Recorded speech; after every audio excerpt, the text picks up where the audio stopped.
অজ্ঞাত কারণে কৃষকদের কৃষি কাজে বাধা দান, কৃষি জমির বাবদ তোলার দাবি প্রতিবাদে কৃষকদের জাতীয় সড়ক অবরোধ, প্রশাসনিক হস্তক্ষেপে পরবর্তীতে অবরোধ মুক্ত।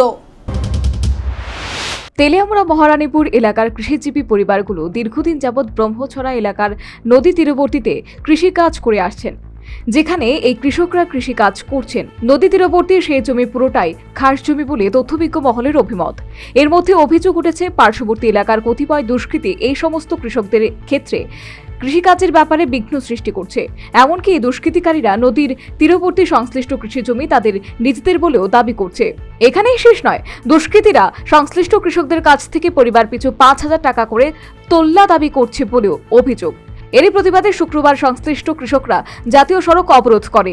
এই অবরোধের ফলে মুহূর্তেই রাস্তার উভয় পাশে প্রচুর সংখ্যক গাড়ি আটকে যায়। তৈরি হয় এক বিশৃঙ্খল পরিস্থিতি। তাদের প্রতি দুষ্কৃতীদের হুমকি ও তোল্লা দাবির বিষয়টি তুলে ধরলেন সংশ্লিষ্ট কৃষক।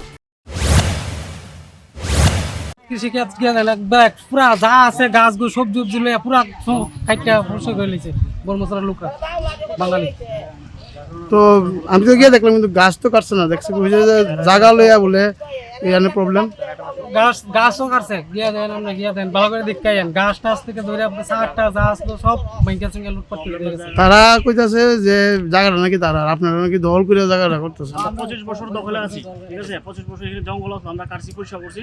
25 বছর আগে তারা কই আসলো? আমরা যে সময় জঙ্গল পরিষ্কার করি তারা কখন কই আসলো? তারা বলে কইছিল যে বিনিময়ে আপনারা টাকা দিতে তারারে। না না না, তারা এমন কথা কইছিল না। তারা এমন কোনো কথা কইছে না। তারা দাবি করছে এই যে তারা দাবি করছে যে এলাকার সাম দেবনাথ এই জায়গাটা নাকি তারা দেয়া গেছে। তারা দীর্ঘ 25 বছর আগে কোথায় আসলো? যারা আমরা ফসল করতেছি এতদিন ধরে, তো এর আগে দেওয়া তারা দাবি করছে না যে আমরা এই জায়গা আমরা আসলো, যে আমরা 25 বছর হয়েছে, হঠাৎ করে তারা কইতেছে যে এই জায়গা আমরা টাকা দিলাম। কইছে পরশু দিনে হয়ে গেছে, বুঝে এক টুম্বা করলে তোমরা 5,000 টাকা করে দিতেইব। তাৎপর্যপূর্ণ বিষয় হলো, সেই সময় তেলিয়ামুড়াতে অবস্থান করছিলেন মুখ্যমন্ত্রী মানিক সাহা।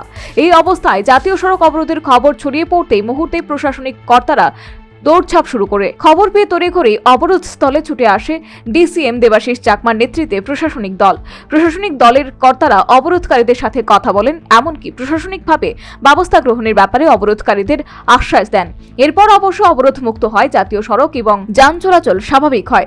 তবে বিষয়টি কিন্তু সুরাহা নিষ্পত্তি হয়নি।